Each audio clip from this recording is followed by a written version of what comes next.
Você já ouviu falar no Wade Wilson? Provavelmente sim, se você já assistiu a série Piores Ex da Netflix, ou até talvez pelo apelido que a própria internet deu pra ele como o assassino Deadpool. Um cara que matou 2 mulheres com as próprias mãos, com horas de diferença no mesmo dia. Mas e se eu te disser que antes de matar essas mulheres, ele agrediu, esfaqueou e estrangulou outras pessoas e ninguém fez nada? Essa história não é só sobre um assassino, é sobre as mulheres que tentaram avisar, um sistema que falhou e sobre como a internet transformou o Wade em uma espécie de símbolo sexual.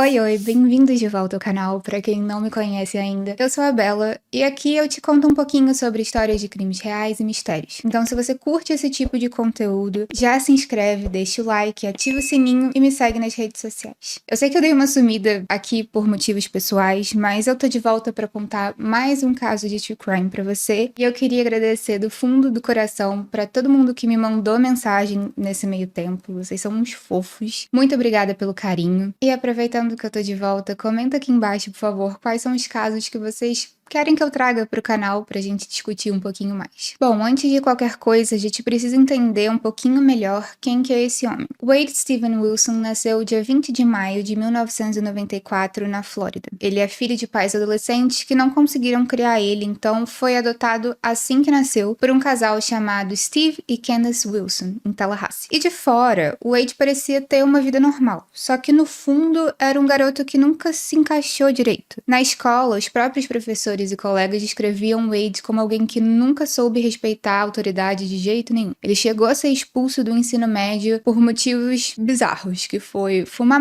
no banheiro e incendiar um rolo de papel higiênico. Com o tempo, esse tipo de comportamento foi evoluindo e vieram pequenos crimes, abuso de substâncias e um padrão de comportamento que quem estava ao redor simplesmente descrevia como imprevisível. Ele podia ser carismático, muito charmoso, aquele tipo de pessoa que te conquista em 5 minutos. Só que esse charme tinha um limite, e quando esse limite era ultrapassado, o que aparecia do outro lado era violência. Charmoso e envolvente no momento, hostil e ameaçador no outro. Era assim que quem conhecia o Wade descrevia. A história do Wade com relacionamentos abusivos começa em 2018. A Kelly Matthews era uma mulher tímida, apaixonada por animais e que estava mexendo num aplicativo de namoro quando viu um homem bonito, alto e que se chamava Steven. Guarda esse nome. Eles deram match, os dois se conheceram, começaram a sair e tudo parecia maravilhoso. Tão maravilhoso que depois de alguns meses ele se mudou para a casa da Kelly em West Palm Beach. E é aí que as red flags começaram a aparecer. A Kelly conta que no início era ótimo morar com ele. Era prestativo, cozinhava, arrumava casa, mas um dia ela voltou do trabalho, foi pegar o notebook e não achou em lugar nenhum. Ela procurou na casa inteira, revirou tudo e quando confrontou o Steven, ele disse primeiro que não sabia onde estava e depois de muita insistência confessou que tinha penhorado o notebook dela porque precisava de dinheiro. A Kelly chamou a polícia e conseguiram localizar o objeto numa loja de penhores perto da casa dela. E foi aí que no registro da loja ela descobriu quem esse homem realmente era. O nome na ficha era Wade Steven Wilson, não era Steven. Nunca tinha sido só Steven. E quando ela confrontou, ele apresentou a explicação mais clássica do manual do manipulador. Ele tinha vários perfis no Facebook com nomes diferentes porque estava fugindo das ex-namoradas obcecadas e queria recomeçar uma vida. E eu não sei você, mas quando um cara começa a falar muito mal das ex ou até chamar elas de louca, eu já fico meio desconfiado. Porque na maioria das vezes quem é o problema não é a ex. Mas ele foi usando do charme que ele tinha e acabou conseguindo convencer a Kelly de que não tinha acontecido nada demais e que aquilo não ia se repetir. Só que esse foi só o começo. Foi só ladeira abaixo daí pra frente e algum tempo depois, uma amiga da Kelly que tinha terminado um relacionamento precisava de um lugar pra ficar. Então a Kelly cedeu o sofá e num dia qualquer os três estavam conversando quando a Kelly mencionou que tinham filhotes de cachorro que estavam num canil perto da casa. No dia seguinte, quando ela voltou do trabalho, ela se deparou com filhotes dentro da sua casa. Esses filhotes eram os mesmos cachorros que tinham sido dados como roubados. Pois é, o Wade e a amiga dela tinham raptado os animais para vender. O Wade colocou foto dos bichinhos no Craigslist, mas o dono acabou vendo essas fotos, reconheceu os cachorros, inclusive o lugar onde foi tirada as fotos e chamou a polícia. Aí o Wade ligou para Kelly, que estava no trabalho, e disse o seguinte: se ela não fosse a polícia e confessasse que que tinha sido ela que roubou os filhotes, ele mataria os animais de estimação dela. E como ele estava sozinho na casa dela com os animais dela, a Kelly fez o que ele mandou. E no dia seguinte foi levada para a polícia pelo próprio Wade e pela amiga. Ela ficou detida por mais ou menos 27 horas. E quando voltou para casa, nenhum dos dois estavam lá. Todas as coisas do Wade tinham sumido. E depois de muita insistência ligando para ele, ela conseguiu falar com ele, que avisou que tinha deixado o estado junto com a amiga. E eles estavam juntos agora. Só que a Kelly também percebeu que a arma dela tinha sido levada. Então abriu queixa na polícia com o nome do Wade. Mas como tudo que tá ruim sempre pode piorar, em fevereiro de 2019, o Wade ligou para Kelly pedindo desculpas, falando que queria voltar para casa, dizendo que tinha acabado se envolvido com drogas e que queria se tratar, que precisava de ajuda. A Kelly aceitou. Só que ela aceitou e avisou para a polícia que o Wade estaria na sua casa no dia seguinte, perguntando se eles poderiam prendê-lo sabendo do paradeiro do Wade. E foi exatamente isso que aconteceu. A polícia apareceu e levou o Wade. Da cadeia, ele continuou ligando para Kelly, pedindo desculpa, pedindo ajuda, e depois de alguns dias, a Kelly acabou se compadecendo e disse que ajudaria sim. Que o levaria para Key West, outra cidade na Flórida, onde supostamente uma amiga dele estaria lá e poderia ajudar ele com a reabilitação. E foi exatamente quando a Kelly estava levando o Wade para a reabilitação que ele atacou ela dentro do carro dela. Eles estavam discutindo quando o Wade perdeu completamente o controle. Ele cortou a roupa da Kelly com uma faca, começou a enforcá-la e ameaçou de esfaqueá-la 30 vezes e jogar o corpo numa vala caso ela não ficasse quieta no vão que tinha entre os bancos de trás do carro. Depois de um tempo, a Kelly conseguiu convencer o Wade de que seria estranho se a amiga dele visse ela ali encolhida no banco de trás. Então ele concordou em deixá-la sentar na frente, mas infelizmente não sem antes abusar dela.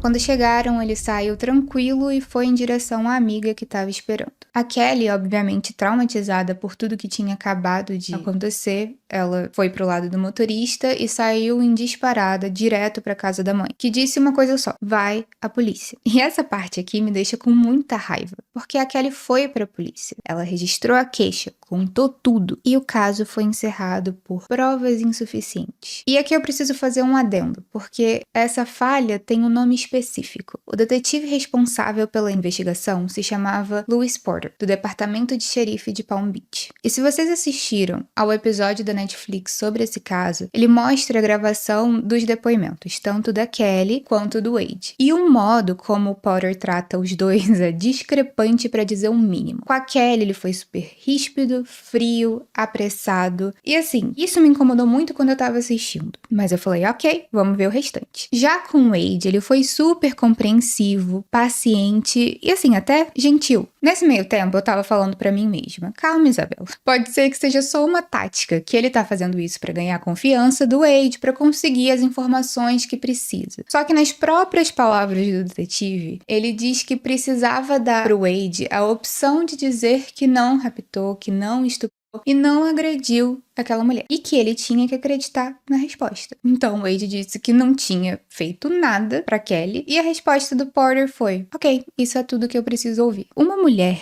descreve uma agressão sexual em detalhes, o suspeito nega e o detetive diz: tá bom então. Só que não para por aí. O Porter ele chegou realmente a coletar o material genético do Wade, mandou pra análise de DNA, só que fechou o caso antes de receber o resultado de volta. 34 dias. O caso foi encerrado por provas insuficientes e o Wade Wilson ficou livre. Depois da agressão a Kelly, o Wade foi direto para casa da amiga dele, a Courtney. E aqui tem mais um detalhe que diz muito sobre quem esse homem é. A Courtney não era só amiga dele, e sim outra namorada. Ela não sabia que a Kelly existia como namorada do Wade. Para ela, a Kelly era simplesmente uma colega de quarto dele. E o Wade saiu com as duas ao mesmo tempo, cada uma desconhecendo o real papel que a outra tinha na vida dele. O Wade ficou com a Courtney por alguns dias, até que ela precisou sair da casa onde ela estava com a irmã e ir para um lugar em que ele não poderia se juntar. A Netflix apresenta ela como a única que saiu desse ciclo sem cicatriz física, mas isso não significa que ela não estava em risco. Significa que ela foi embora antes dele explodir. Em março de 2019, menos de um mês depois de agredir a Kelly, o Wade ele estava trabalhando numa espécie de feira itinerante em Inverness, na Flórida. Foi lá que ele conheceu o Christopher Lane. O Christopher ele tinha ficado encantado com o Wade desde o início, mas achando que ele não tinha muita chance, ele simplesmente anotou um número num guardanapo e deixou na bancada da barraquinha onde o Wade trabalhava. Alguns dias depois, o Wade ele procurou o Christopher dizendo que tinha perdido o guardanapo, que precisava do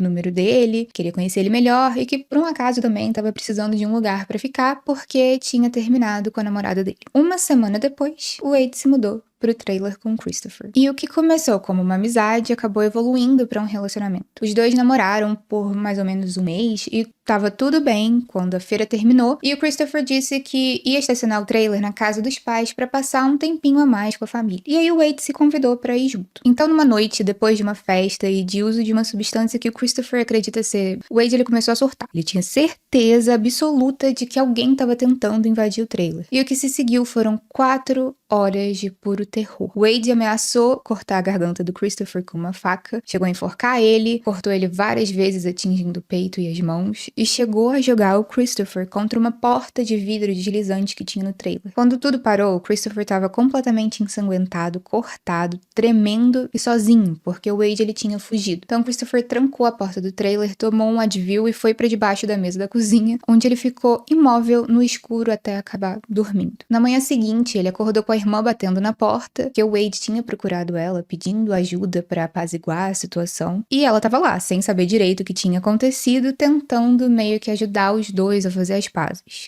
E pouco tempo depois, o Wade chegou, todo ensanguentado também, pedindo 1000 desculpas, prometendo que aquilo nunca mais ia se repetir, que tinha sido um mal-entendido, que foram as drogas que tinham feito aquilo e não ele. E o Christopher aceitou de volta, fez o Wade prometer que não usaria mais nenhum tipo de substância e também não registrou a queixa, o que é compreensível, porque vale a pena a gente dizer isso em voz alta, que a polícia frequentemente não age muito nessas situações, como a gente já viu no caso da Kelly, e também por ele ser gay, o Christopher pode ter sim sentido menos inclinação a fazer uma denúncia por causa do preconceito que, infelizmente, ainda existe dentro das próprias instituições que deveriam proteger as pessoas. Então, o Christopher decidiu tentar esquecer, porque é isso que acontece quando alguém que você ama faz algo beirando o incompreensível, sabe? É normal às vezes a gente ficar paralisado, e às vezes o pedido de desculpa parece tão real que a gente simplesmente não sabe o que fazer. Em abril de 2019, o Wade acabou encontrando uma vaga de emprego em Key West, a cidade onde ele tinha morado com a Courtney. 2 dias depois,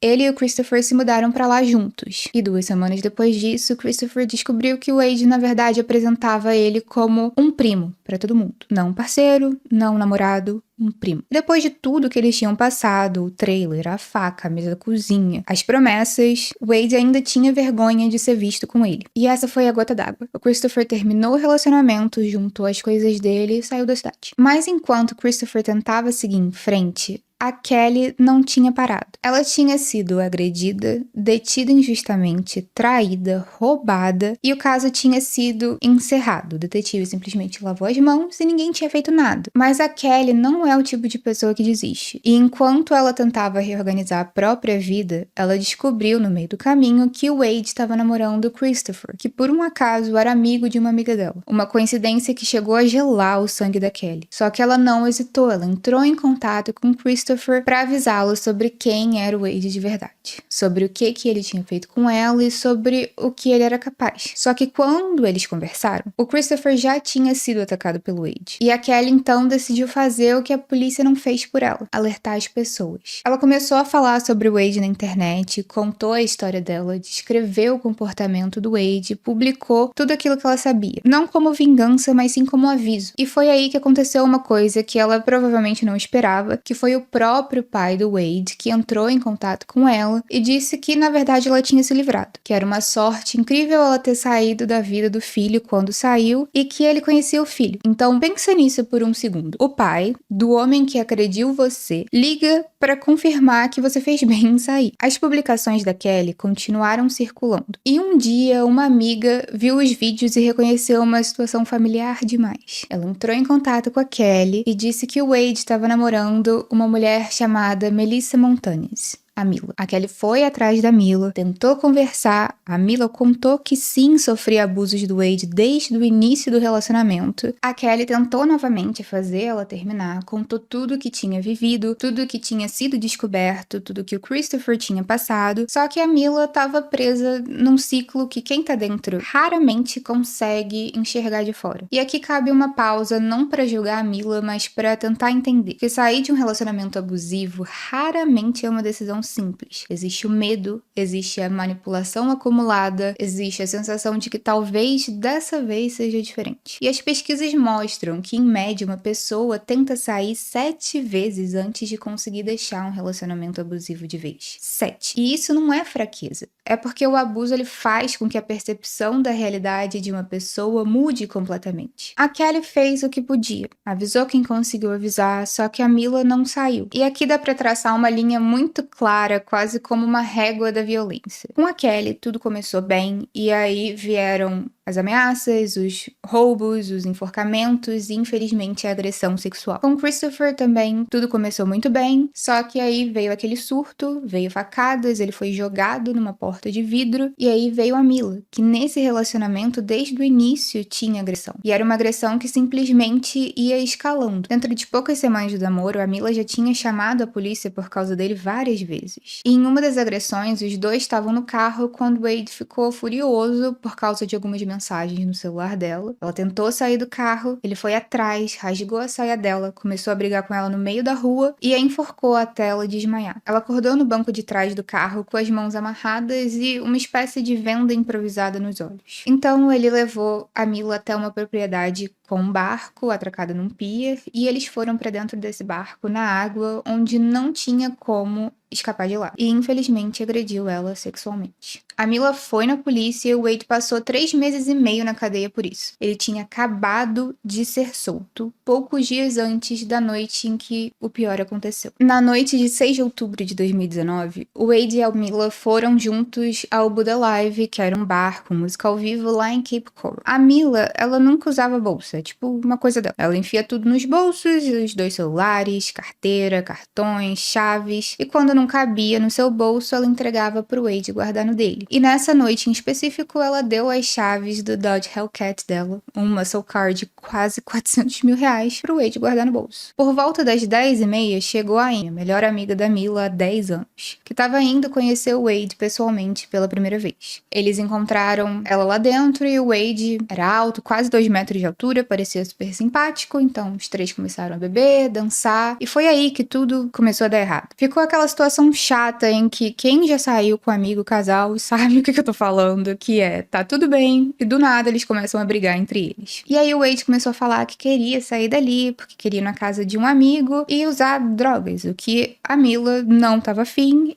e falou pelo menos 3 vezes que não queria ir. Só que o Wade continuou insistindo até que eles se afastaram um do outro no bar. Ele foi para um lado e ela ficou com a Amy no outro. Nesse meio tempo, o Wade continuou conversando com pessoas aleatórias no bar e acabou fazendo uma amizade com um cara que se chama Jace, e depois foi puxar assunto com 2 mulheres. O Wade se apresentou para ela como Júnior. Não Steven, não Wade, mas Júnior. Um terceiro nome falso, uma terceira identidade construída do nada para uma mulher que ele tinha acabado de conhecer. Isso diz tudo sobre como a mente dele funcionava. A Christine Melton, de 35 anos, estava no Buddha Live com a melhor amiga dela, a Stephanie, em uma noite de domingo normal, antes da semana começar, e a conversa com o Júnior fluiu muito fácil. A Christine tava dando pra Stephanie aquela olhada que toda melhor amiga sabe, tipo assim, pô, que é isso, hein, esse daqui? E aí já eram 2 da manhã e o bar tava fechando, então alguém sugeriu continuar a festinha na casa do Jason. E nesse momento, a Mila e a Amy já estavam do lado de fora do bar, no estacionamento, e foi quando ouviram o motor ligando, assim. A Amy olhou pro carro, olhou pra Mila, olhou de volta pro carro saindo em velocidade alta e perguntou: "Esse não é seu carro?" E era. O Wade tinha saído com o carro dela, abandonou a namorada num estacionamento de um bar às 2 da manhã. Só que tinha um problema. O Hellcat, o carro dela, é de câmbio manual e o Wade só dirige automático. Então, quem estava dirigindo, na verdade, era o Jason. E quando eles chegaram na casa dele, a mãe dele estava na sala esperando e não estava, obviamente, nada contente com a chegada de 3 estranhos depois de 2 da manhã. Então, o clima pesou e eles foram todos pro quarto do Jason. Depois de um tempo, Wade disse para as meninas que o Jason queria que eles fossem embora, então um dos 3 sugeriu ir para casa da Christine, que morava sozinha, só com o gato dela. Só que o Hellcat era manual e ele tentou dirigir o carro, mas não conseguiu. Então eles saíram do carro, ligaram para um Uber e foram para casa da Christine. A Stephanie, ela tinha que deixar o filho dela na escola na manhã seguinte. Então, depois de uns 20 minutos, ela se despediu dos dois, perguntou para Christine se estava ok deixar ela ali com ele. Christine falou que estava tudo ok. Então ela se despediu, deu um beijo, um abraço na Christine e foi embora. E aquela foi a última vez que ela viu a melhor amiga viva. Na madrugada de 7 de outubro de 2019, com a Christine ainda dormindo, Wade Wilson se posicionou em cima dela e ela acordou. Os policiais, quando chegaram no apartamento horas depois, perceberam pelas unhas quebradas e lascadas da Christine que ela tinha lutado, que ela acordou e resistiu com tudo que ela tinha, só que infelizmente não foi suficiente. Wade a estrangulou até a morte, tentou colocar o corpo dela no porta-malas do Nissan preto, que era o carro da Christine, mas não conseguiu levantar ela. Acredita-se que por causa do rigor mortis, que já tinha começado a endurecer os membros, ele não conseguiu carregar ela. Então ele enrolou o corpo em cobertores e tapetes e deixou no corredor entre o quarto e a cozinha. Pegou o celular da Christine, usou o rosto dela para desbloquear pelo Face ID e saiu com o Nissan dela da casa. E o gato da Christine, Monty, ficou. E ele não se afastou do corpo da dona durante toda a investigação. Quando a perícia chegou e fotografou a cena do crime, em todas as fotos o Monty estava lá do lado dela. O tribunal acabou chamando ele de o gato gordo. E a prima da Christine disse no tribunal que ela era a madrinha engraçada que fazia todo mundo se sentir visto. Que ela tinha nascido para ser mãe, mas que infelizmente nunca ia conseguir tornar isso realidade. Já o irmão disse que ela era a cola que mantinha a família unida. Que ela e a mãe tomavam café juntas todas as manhãs. Só que naquela manhã não teve café. Na manhã do dia 7, o celular da Mila começou a tocar cedo. Era um número desconhecido, então ela deixou pra lá, só que aí foi tocando de novo, e de novo, e de novo.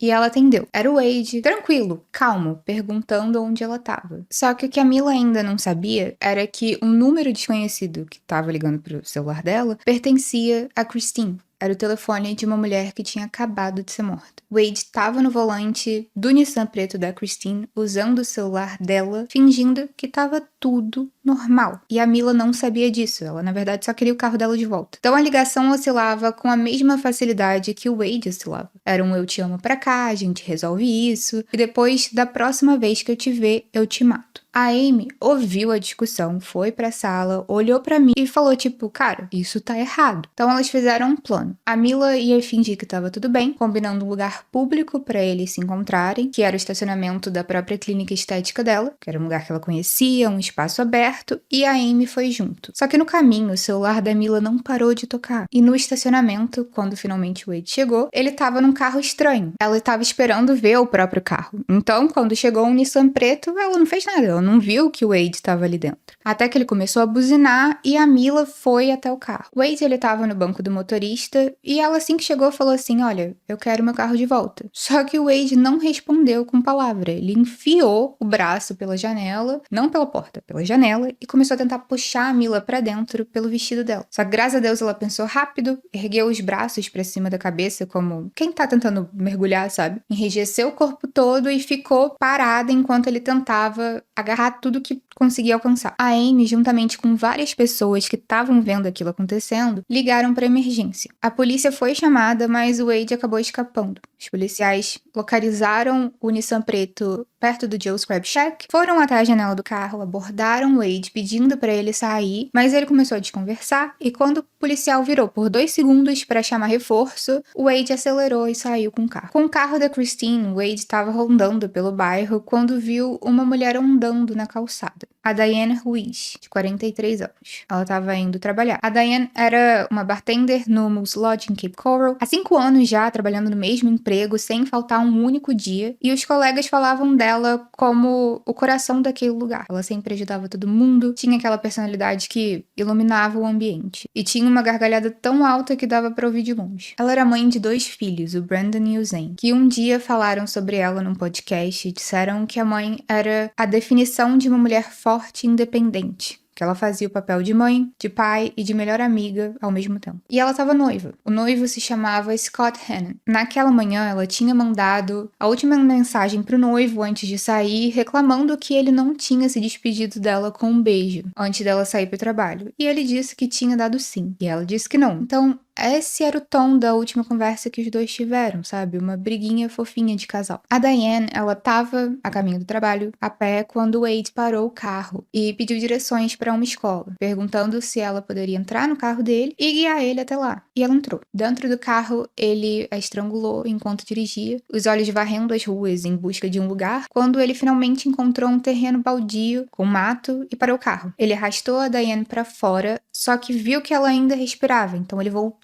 pro carro e começou a dirigir para frente e para trás, por cima do corpo dela. 2 pessoas que estavam tomando café ali próximo olharam pela janela e viram um Nissan preto fazendo manobras no mesmo ponto, repetidamente. Eles acharam estranho, mas não ligaram para isso, porque eles não conseguiam ver que tinha alguém no chão. O corpo da Diane foi encontrado 3 dias depois, num campo atrás do Sam's Club, a menos de 1 quilômetro da casa dela. Depois de Diane, o Wade ele foi até uma loja de impressões que conhecia o dono, assim, de vista, que era um homem chamado Joshua. Quando entrou, ele deixou todo mundo da loja paralisado, porque imagina um homem de quase 2 metros, sem camisa, sem sapato, com dente faltando e sangue espalhado pelo corpo inteiro. Os outros clientes desviaram o olhar e o Joshua terminou de atender a última cliente, se despediu com um sorriso e puxou o Wade pro lado. O Wade começou a andar de um lado pro outro, dizendo que precisava sair da cidade, que precisava de uma passagem, seja de ônibus, avião, qualquer coisa. E o Joshua tinha ouvido sobre a briga que ele teve com a Mila por um amigo em comum, então ele tentou acalmar o Wade, só que ele interrompeu dizendo, olha, não é sobre a Mila. Eu matei alguém. O Joshua ficou quieto, assentiu e pensou em uma coisa só. Como sair dali sem assustar o Wade antes de conseguir ligar para a polícia. Então ele disse que ia sair para fumar um cigarro e quando os agentes chegaram, o Wade já tinha sumido, mas tinha deixado para trás o Nissan preto da Christine no estacionamento. O Wade tinha arrombado a porta de uma casa num bairro residencial que os donos tinham acabado de viajar para Ohio. Então a casa estava vazia. Ele tomou banho, trocou de roupa com as roupas do dono da casa, abriu 5 latas de White Claw e comeu pipoca.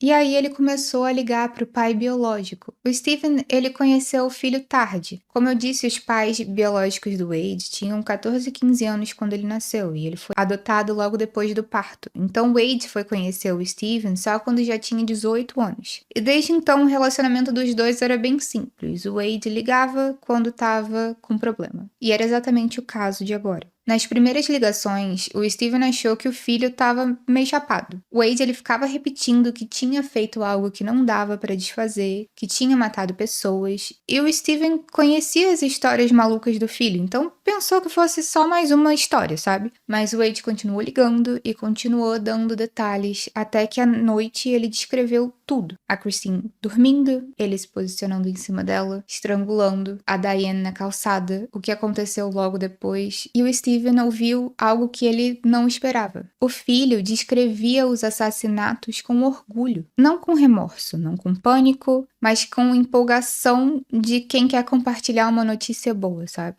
O Stephen ficou em silêncio por um momento e depois disse, me passa seu endereço que eu vou te mandar um Uber. Enquanto Wade estava na linha com ele, a esposa do Stephen, a Melanie, estava do lado mandando mensagem com o endereço para os policiais. Então, pouco tempo depois, os carros pararam na entrada da casa e não eram Ubers, obviamente era a polícia e o Wade finalmente foi preso. Em junho de 2024, o júri declarou Wade Wilson como culpado de 2 assassinatos em primeiro grau. O juiz Nicholas Thompson decretou 2 penas de morte, uma por cada vítima. Descreveu os crimes como hediondos, atrozes e o segundo assassinato como frio, calculado e premeditado. Vale notar que essa sentença ela só foi possível graças a uma lei bem polêmica da Flórida que permite que a sentença de morte seja recomendada sem unanimidade do júri. O voto foi de 9-3 e 10-2, e não unânime. Uma das primeiras vezes que essa lei era aplicada na prática, e acabou gerando um debate jurídico enorme que ainda não terminou. Em fevereiro desse ano, a defesa levou o caso para a Suprema Corte da Flórida, argumentando que aplicar essa lei retroativamente é inconstitucional. O recurso ele foi rejeitado rapidamente e o próximo passo, segundo o advogado de defesa, é a Suprema Corte dos Estados Unidos. Wade Wilson ele está no corredor da morte na Union Correctional Institution, mas sem data marcada de execução ainda. E agora eu preciso falar um pouco sobre o que aconteceu em paralelo a tudo isso, porque enquanto o julgamento do Wade Wilson acontecia, uma coisa bem estranha estava rolando na internet. Ele viralizou, mas não pelo crime, não pelas vítimas, mas sim pela aparência. Nas lives do Court TV no TikTok, nos vídeos, nos comentários, sempre tinha uma quantidade perturbadora de pessoas defendendo o Wade Wilson simplesmente porque achavam ele bonito. Surgiu até um apelido para esse grupo como as Wade Wives, as esposas do Wade. E no primeiro mês depois da condenação, a prisão registrou que Wade recebeu 3.903 mensagens. 163 dessas fotos foram rejeitadas por natureza inapropriada. Então já dá para entender como é que era. O BookTok também entrou na onda e fanfics foram escritas sobre ele. Edits de fotos com ele no tribunal foram acumulando milhares de curtidas. E em janeiro desse ano, a Paramount Plus lançou um documentário chamado Handsome Devil, Charming Killer, que mostrou as cartas enviadas ao tribunal pedindo clemência, muitas delas por mulheres que nunca tinham conhecido Wade, mas que se sentiram atraídas pelo bad boy de olhos escuros e semblante tranquilo no banco dos réus. Para entender o Wade Wilson que a internet conheceu, o homem do tribunal com o rosto coberto de tatuagens, você precisa saber que, na verdade, em 2019, quando ele matou a Christine e a Diane, ele não tinha uma única tatuagem no rosto. Todas as tatuagens foram feitas na prisão enquanto ele aguardava o julgamento. Então a Christine não viu aquele rosto. A Diane também não viu. E o advogado dele entrou com um pedido para que o Wade pudesse cobrir as tatuagens com maquiagem e cortar o cabelo para aparecer no tribunal com uma aparência neutra.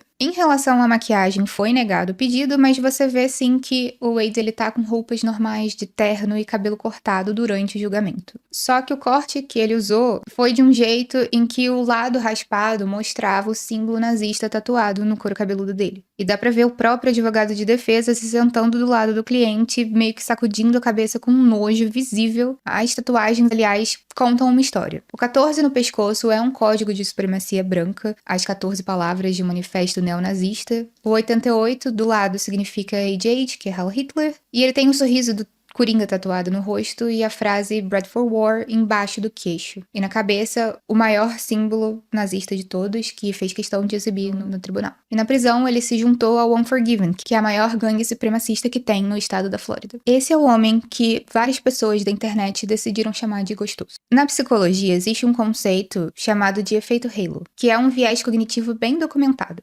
Basicamente diz que quando percebemos uma característica positiva numa pessoa, como atratividade física, o cérebro automaticamente projeta outras qualidades nela. Então, ele é bonito, por isso não pode ser culpado. Ele tem um sorriso bonito, então está sendo mal julgado. E décadas de pesquisa mostram que réus fisicamente atraentes tendem a receber um tratamento mais leniente do sistema de justiça. Eles são percebidos como mais confiáveis, mais improváveis de terem cometido o crime. Só que agora pega esse viés e coloca dentro do TikTok. Um estudo publicado em 2025 na revista científica Deviant Behavior investigou exatamente isso, a relação entre consumir o conteúdo que romantiza criminosos no TikTok e o desenvolvimento de hibristofilia, que é a atração sexual por pessoas que cometeram crimes. E o resultado foi, quanto mais participantes consumiam esse conteúdo, maiores eram seus índices de hibristofilia. Só para deixar claro, a plataforma ela não criou o fenômeno, mas ela amplificou e monetizou. Então, a cada Wade Wilson Edit, a plataforma ensina a entregar mais esse tipo de conteúdo. E aí o ciclo meio que se retroalimenta. E eu não tô aqui para julgar individualmente ninguém que sentiu atração pelo Wade Wilson, porque a psique humana ela é complicada e a internet ela cria bolhas onde comportamentos se normalizam muito rápido, mas eu acho importante nomear o que acontece quando a gente deixa a aparência de alguém obscurecer o que ele fez de verdade. Porque a Christine Melton tinha 35 anos e foi estrangulada dentro do próprio quarto. E a Diane Ruiz tinha 43 anos, era mãe de 2 filhos e estava indo pro trabalho a pé quando um homem passou e pegou ela, estrangulando e passando por cima do seu corpo.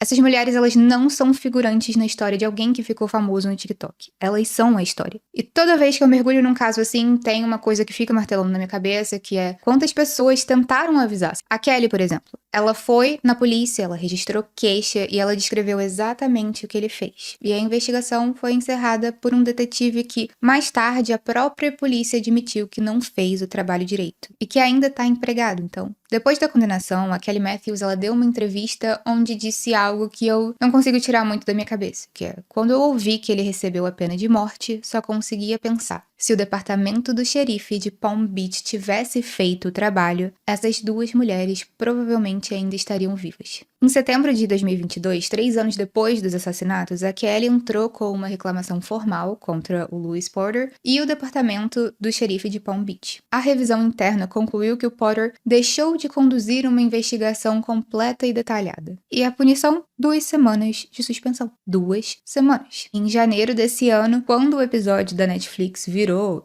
trending topic e o nome do Louis Porter foi parar nas redes sociais, o mundo inteiro descobriu que ele ainda estava empregado pelo mesmo departamento, trabalhando numa unidade chamada Alternate Response Unit. O mesmo departamento, outro cargo, ainda lá. Na moral, assim, como que isso é possível? Bom, se você chegou até aqui, muito obrigada de coração por ter assistido o vídeo. Compartilha ele com quem você acha que vai se interessar e me conta aqui nos comentários qual parte dessa história toda que mais te impactou. Não se esquece de se inscrever aqui no canal e ativar o sininho para não perder nada que eu postar. E é isso, gente. Até o próximo vídeo e tchau!